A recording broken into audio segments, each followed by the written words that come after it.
Hello friends, good morning all of you. कैसे हो आप सभी?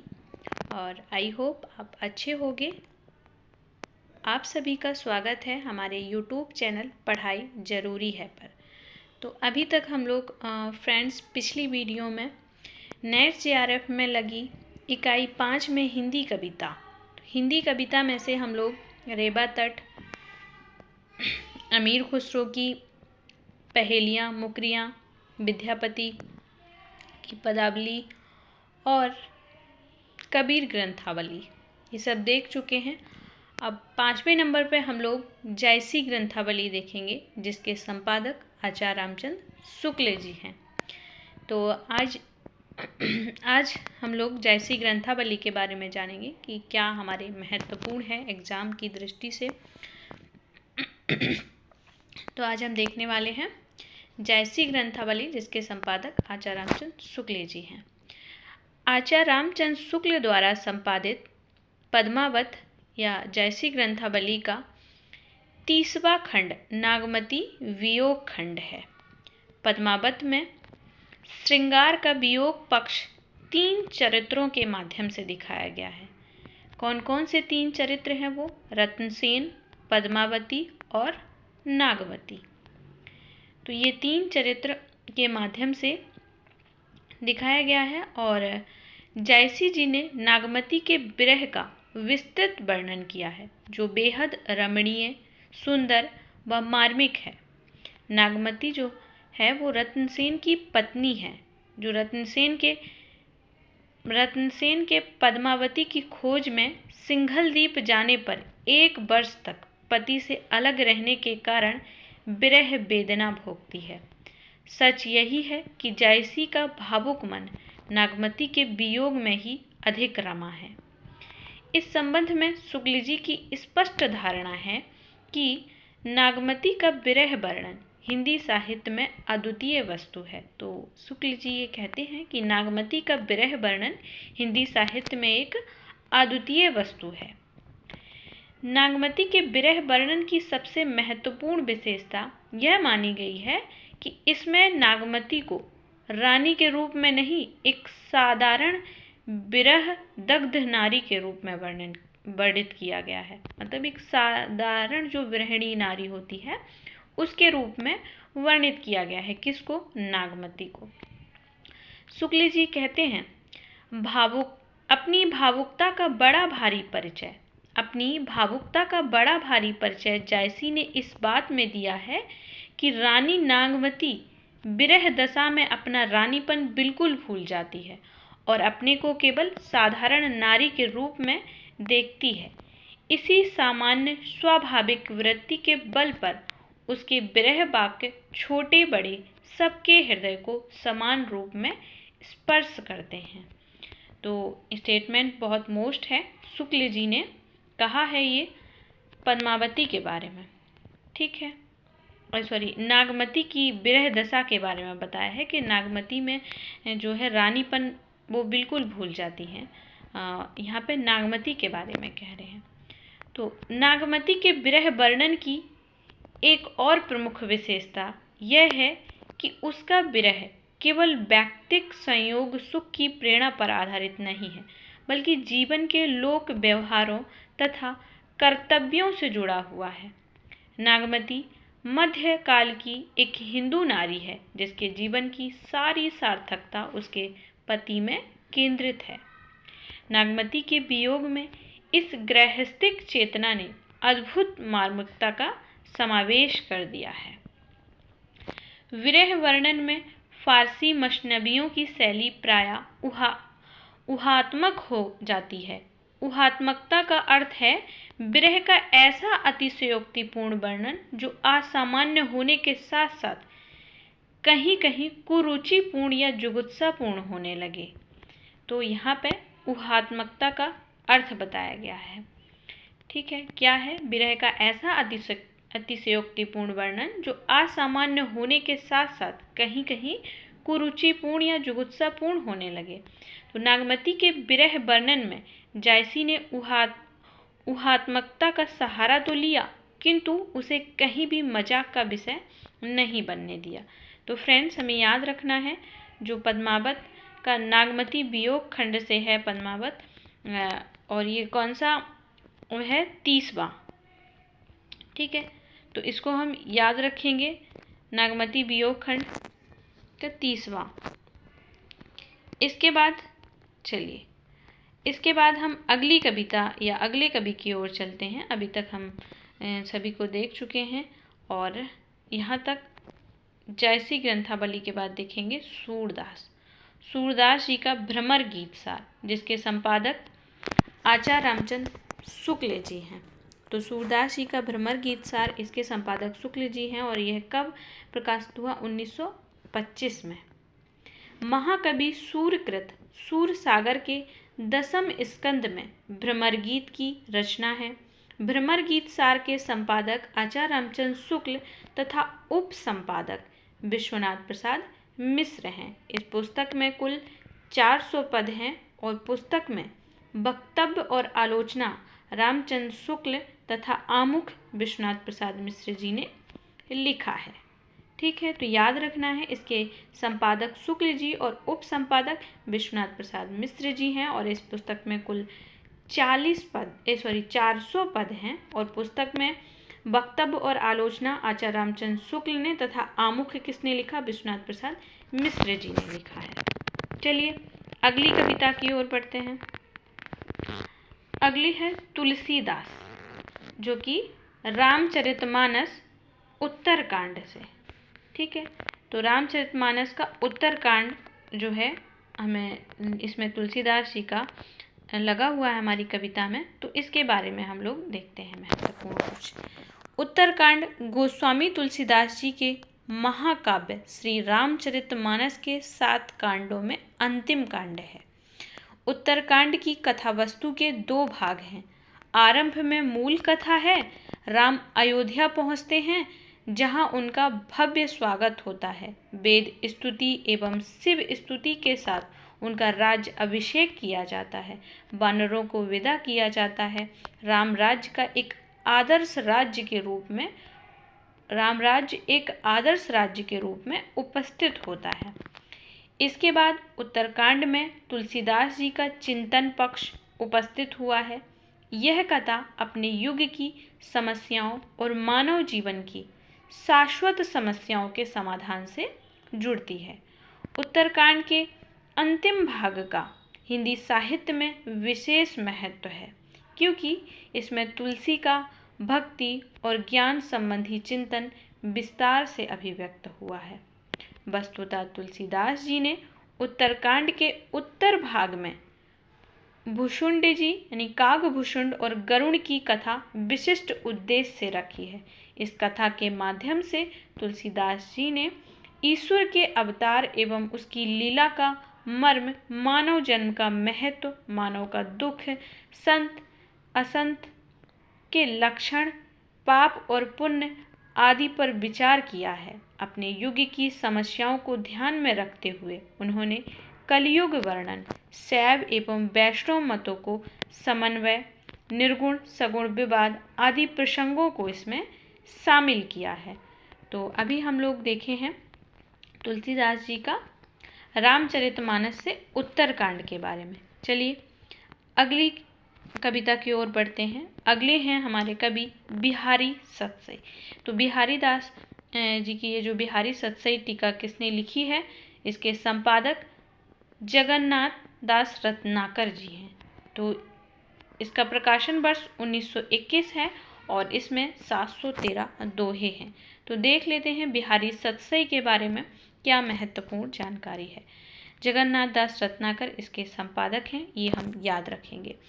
बिहारी ने सिर्फ एक काव्य ग्रंथ की रचना की जिसे सतसई या बिहारी सतसई कहा जाता है। सतसई गाथा सप्तशती तथा आर्या सप्तशती की परंपरा की ही रचना है, जिसमें कुल 700 छंद होते हैं। बिहारी सतसई छंदों की संख्या को लेकर विद्वानों में काफ़ी मतभेद है। इसमें 713, 716, 719 छंद माने गए हैं। यही एकमात्र ग्रंथ बिहारी की ख्याति का आधार है। तो बिहारी रत्नाकर, जगन्नाथ दास रत्नाकर द्वारा लिखित टीका है। इसमें 713 दोहे हैं। इनकी कविताओं में चमत्कार की कितनी क्षमता है, यह जॉर्ज ग्रियर्सन की इस कथन से पता लगता है। तो महत्वपूर्ण है जॉर्ज ग्रियर्सन का ये कथन। कहते हैं कि पूरे यूरोप में एक भी कवि बिहारी की बराबरी नहीं कर सकता। तो ऐसा कौन कहता है? George Grierson. कुछ पंक्तियां हैं बिहारी जी की। मेरी भव बाधा हरो राधा नागरी सोई, जा तन की झाई परे श्याम हरित दुति होई। ठीक है, तो चलिए अगले कविता की ओर चलते हैं। और यहाँ पे हैं कवि हरिऔध जी, अयोध्या सिंह उपाध्याय हरिऔध जी। इनका जो प्रिय प्रवास है हमारे सिलेबस में लगा हुआ है। तो हम जानेंगे पहले हरिऔध जी के बारे में, फिर प्रिय प्रवास के बारे में। तो हरिऔध जी का जन्म 15 अप्रैल 1865 को उत्तर प्रदेश के आजमगढ़ जिले के निजामाबाद नामक स्थान में हुआ। इनकी प्रमुख कृतियां हैं प्रिय प्रवास, वैदेही वनवास, रस कलश, प्रेमांबु प्रवाह, चोखे चौपदे, चुभते चौबदे, ठेठ हिंदी का ठाठ, अधकिला फूल, रुक्मणी परिणय, हिंदी भाषा और साहित्य का विकास। ये आदि इनके क्या हैं? ग्रंथ और कृतियां हैं। तो प्रिय प्रवास हरिऔध जी का सबसे प्रसिद्ध और महत्वपूर्ण ग्रंथ है। यह खड़ी बोली हिंदी का प्रथम महाकाव्य है। इसे मंगला प्रसाद पारितोषिक पुरस्कार प्राप्त हो चुका है। इसका रचनाकाल सन 1909 से सन 1913 ईस्वी है। प्रिय प्रवास एक विरह काव्य है। ये हम याद रखेंगे, प्रिय प्रवास कैसा काव्य है? तो एक विरह काव्य है। तो इसकी कथा वस्तु का मूल आधार श्रीमद् भागवत का 10वां स्कंद है, जिसमें श्री कृष्ण के जन्म से लेकर उनके यौवन, कृष्ण का ब्रज से मथुरा को प्रवास और लौट आना, ये सभी वर्णित है। संपूर्ण कथा 2 भागों में विभाजित है। पहले से 8वें सर्ग तक की कथा में कंस का निमंत्रण लेकर अक्रूर जी ब्रज में आते हैं तथा श्री कृष्ण समस्त ब्रजवासियों को शोक में छोड़कर मथुरा चले जाते हैं। तो पहले से 8वें तक में ये था। फिर 9वें सर्ग से लेकर 17वें सर्ग तक की कथा में कृष्ण अपने मित्र उद्धव को ब्रजवासियों को सांत्वना देने के लिए मथुरा भेजते हैं। राधा अपने व्यक्तिगत स्वार्थों से ऊपर उठकर मानवता के हित के लिए अपने आप को न्यौछावर कर देती है। तो इस महाकाव्य में कृष्ण एवं राधा का जो रूप वर्णित हुआ है वह साधारण परंपरागत रूप से भिन्न है। कृष्ण का चरित्र जन साधारण के लिए एक प्रेरणा स्रोत है और द्विवेदी युग में देश प्रेम, स्वाधीनता, विश्व बंधुत्व, मानवतावाद और सुधारवाद की जो लहर चली उसका स्वर प्रिय प्रवास में सुनाई पड़ता है। तो प्रिय प्रवास में कितने सर्ग हैं? 17 सर्ग हैं। ठीक है, इसके बाद हम अगले कवि मैथिली शरण गुप्त जी से मिलते हैं। तो मैथिली शरण गुप्त की भी रचनाएं हमारे सिलेबस में लगी हुई हैं। चलिए देखते हैं। मैथिली शरण गुप्त जी का जन्म सन 1886 में उत्तर प्रदेश के चिरगांव, जिला झांसी के एक प्रतिष्ठित वैष्णव परिवार में हुआ था। गुप्त जी के काव्य में मानव जीवन की प्रायः सभी अवस्थाओं, प्रश्नों, मूल्यों एवं परिस्थितियों से संघर्षों तथा भावों का वर्णन हुआ है। अतः इनकी रचनाओं में सभी रसों के उदाहरण मिलते हैं। प्रबंध काव्य लिखने में गुप्त जी को सर्वाधिक सफलता प्राप्त हुई है। उनके नाटकों में स्वाधीनता आंदोलन की चेतना सर्वत्र व्याप्त है। मैथिली शरण गुप्त की कविता का मूल स्वर राष्ट्रीय एवं सांस्कृतिक है। इन्होंने प्राचीन भारत का गौरव गान अत्यंत ओजस्वी वाणी में किया है। इनके काव्य में परिनिष्ठित खड़ी बोली का प्रयोग हुआ है। तो खड़ी बोली को नव जागरण का माध्यम गुप्त जी ने ही बनाया है। गुप्त जी की प्रसिद्ध काव्य रचनाओं की बात करें तो साकेत, यशोधरा, द्वापर, सिद्धराज, पंचवटी, जयद्रथ पद, भारत भारती आदि इनके प्रसिद्ध काव्य रचनाएं हैं। गुप्त जी ने सन 1935 में साकेत के लिए हिंदुस्तान अकादमी पुरस्कार से सम्मानित किया गया। गुप्त जी को सन 1937 में हिंदी साहित्य सम्मेलन द्वारा साकेत के लिए मंगला प्रसाद पुरस्कार प्रदान किया गया। सन 1946 में इन्हें साहित्य वाचस्पति की भी उपाधि प्रदान की गई। सन 1954 में भारत सरकार द्वारा सर्वोच्च नागरिक सम्मान पद्म भूषण से गुप्त जी को सम्मानित किया गया है। चलिए तो गुप्त जी की भारत भारती के बारे में बात कर लेते हैं।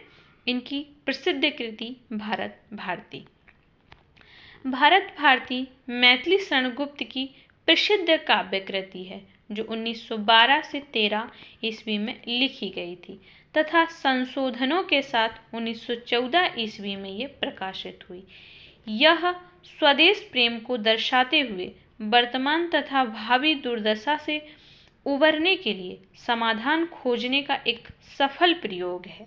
महात्मा गांधी ने इस कृति के लिए मैथिली शरण गुप्त जी को राष्ट्र कवि की उपाधि से नवाजा। भारतीय साहित्य में भारत भारती सांस्कृतिक नव जागरण का ऐतिहासिक उदाहरण सिद्ध हुआ है। आचार्य रामचंद्र शुक्ल के शब्दों में कहते हैं शुक्ल जी कि पहले हिंदी प्रेमियों का सबसे अधिक ध्यान खींचने वाली पुस्तक भी यही है। कौन सी? भारत भारती। इसकी लोकप्रियता का आलम यह रहा कि इसकी प्रतियां रातों रात खरीदी गईं। आचार्य महावीर प्रसाद द्विवेदी ने सरस्वती पत्रिका में कहा है कि यह काव्य वर्तमान हिंदी साहित्य में युगांतर उत्पन्न करने वाला है। इसमें वह संजीवनी शक्ति है जो किसी भी जाति को उत्साह जागरण की शक्ति का वरदान दे सकती है। यहाँ तक कि भारत भारती के पद प्रभात फेरियों, राष्ट्रीय आंदोलनों, शिक्षा संस्थानों, प्रातःकालीन प्रार्थनाओं में गांवों नगरों में गाए जाने लगी। यह अपूर्व काव्य मौलाना हाली के मुसद्दस के ढंग का है। राजा रामपाल सिंह और राय कृष्णदास इसकी प्रेरणा में रहे हैं, यानी राजा रामपाल सिंह की प्रेरणा से ये लिखी गई। यह ग्रंथ 3 भागों में बटा हुआ है, तो हमें इसके तीनों भागों को बहुत अच्छे से याद रखना है।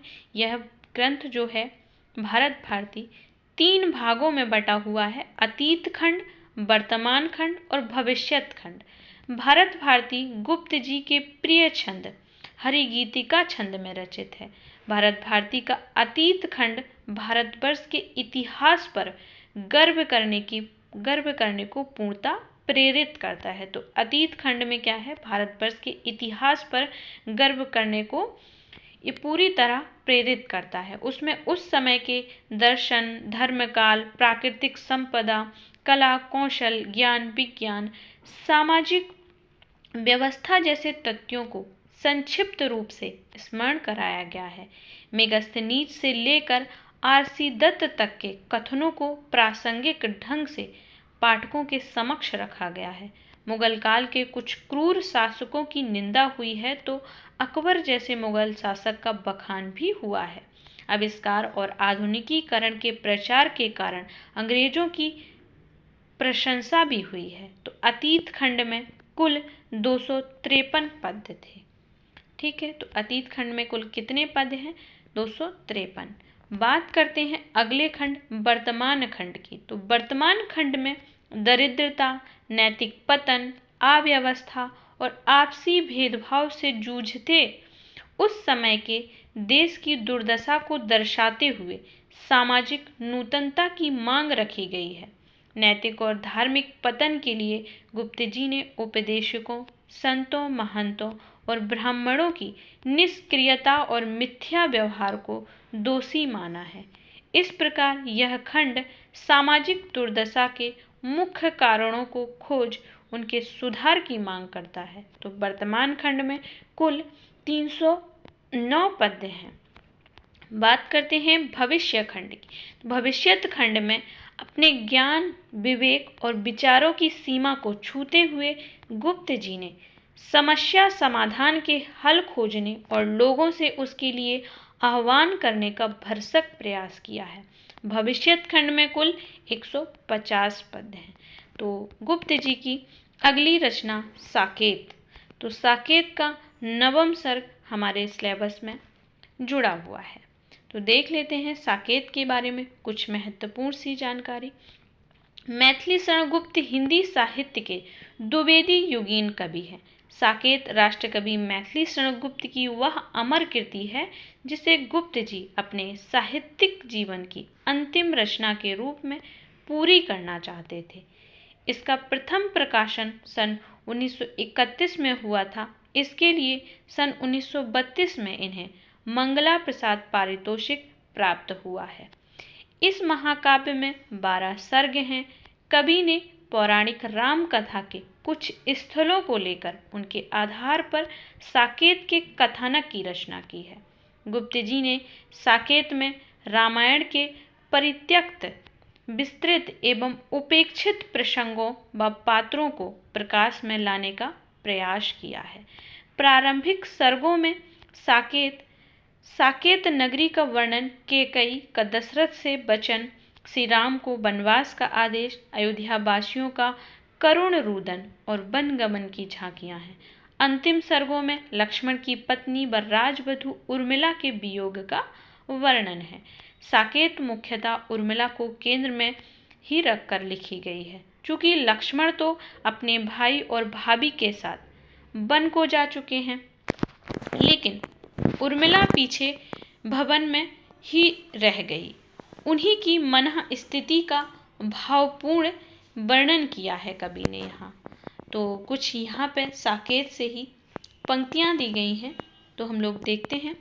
2 वंशों में प्रकट करके पावनी लोक लीला, 2 वंशों में प्रकट करके पावनी लोक लीला, 100 पुत्रों से अधिक जिनकी पुत्रियां पुत्रशीला, त्यागी भी हैं शरण जिनके जो अनासक्त गेही, राजा योगी जय जनक वे पुण्य देहि वैदेही। तो यहाँ कवि राजा जनक की प्रशंसा करते हुए बता रहे हैं कि 2 वंशों में प्रकट करके पावनी लोक लीला, 100 पुत्रों से अधिक जिनकी पुत्रियां पुत्रशीला, यानी राजा जनक की जो पुत्रियां हैं वो 100 पुत्रों से भी ज़्यादा पवित्र हैं।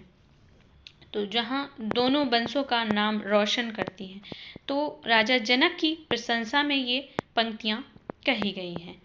चलिए, तो आज हम लोग यहीं तक देखते हैं। कल प्रसाद जी की कविता जो भी हमारे सिलेबस में काव्य लगा हुआ है उसके बारे में देखेंगे।